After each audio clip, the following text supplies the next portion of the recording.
everyone, we're just currently on our way into Seaworld today to spend the afternoon and see some shows. It's back to being sunny today. Yesterday it was quite cold.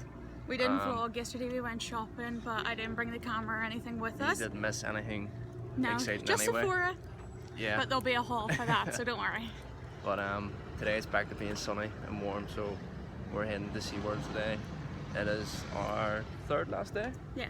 Third last day. Tomorrow we're going to do an aquatic event Monday in Bush Gardens, so we will get some footage of things we're doing there.